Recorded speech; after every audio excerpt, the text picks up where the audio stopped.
BD5 Pilot with you, and I'm not the hangar yet. I'm actually at home, but I'm getting ready to head to the hangar and open that box from New Zealand, and you'll have to wait and see what's in it. So I'm out at the hangar now, and I'm ready to open the hangar doors, and let's get that box out and see what's in it.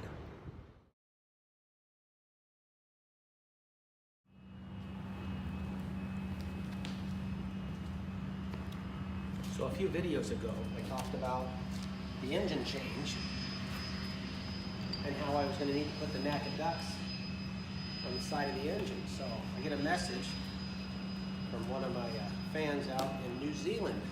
Andrew Vincent had a set of naked ducts he used on an aircraft that he owned, been built by someone that had a Yamaha two-stroke in it, and he'd used these for the intakes. He had changed the engine, so he wasn't going to use the ducts anymore, but there's the new duct from Andrew, along with the note telling me how he'd used these on an aircraft he had. He'd put about, I think, 8 hours on it.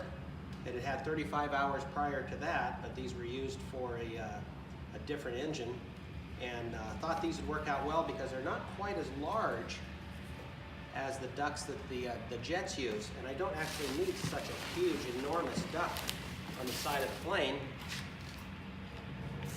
These will fit basically right here on the side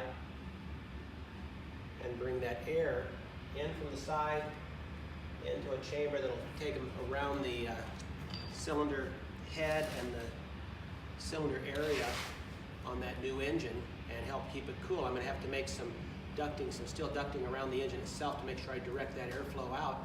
Then, of course, for the exit to come out of the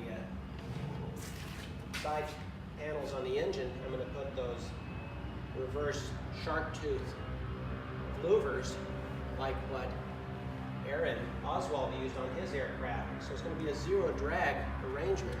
I might have enough airflow coming through these also. I could use them for the intake, for the carburetors on the engine as well. If not, I've got some other plans for another place under the fuselage for doing that. One of the things I have to do to prep for putting those naked ducts in the sides is move that fuel valve. That was a manual fuel valve that I planned on replacing anyway. So I've drilled out the rivets that held that in place.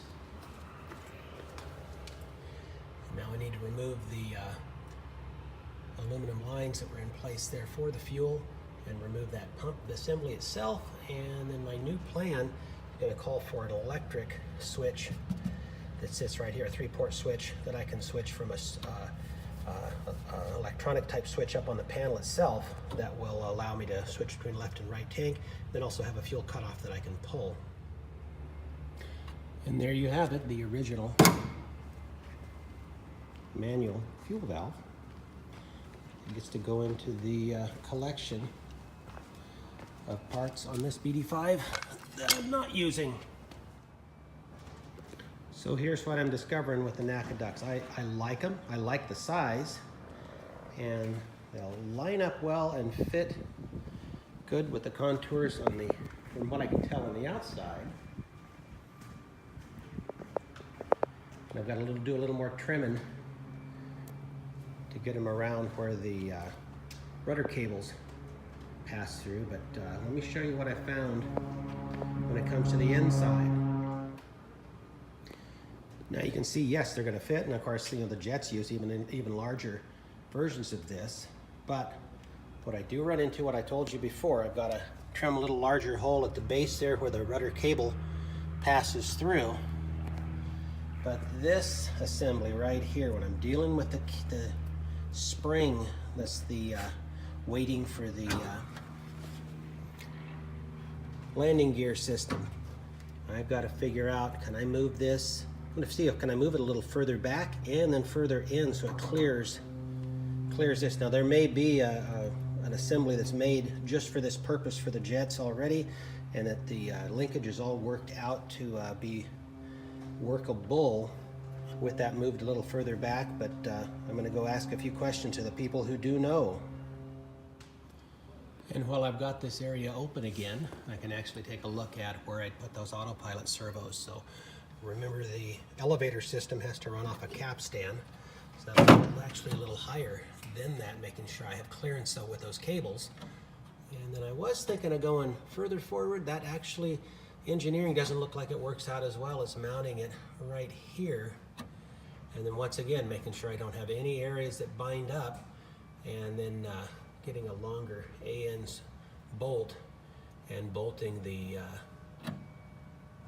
little pivot to the opposite side there and operating this off of right there. I don't think I'm going to run into too much trouble with that, because that's the amount of throw that I need. So there's what I'm thinking right now on the autopilot. So once I get some answers back on moving those connection points for those springs that work with the gear to make sure they clear those NACA ducts, I'll be able to proceed forward. I'm not going to cut any holes until I know that what I have is going to work. For now, BD5 Pilot is out.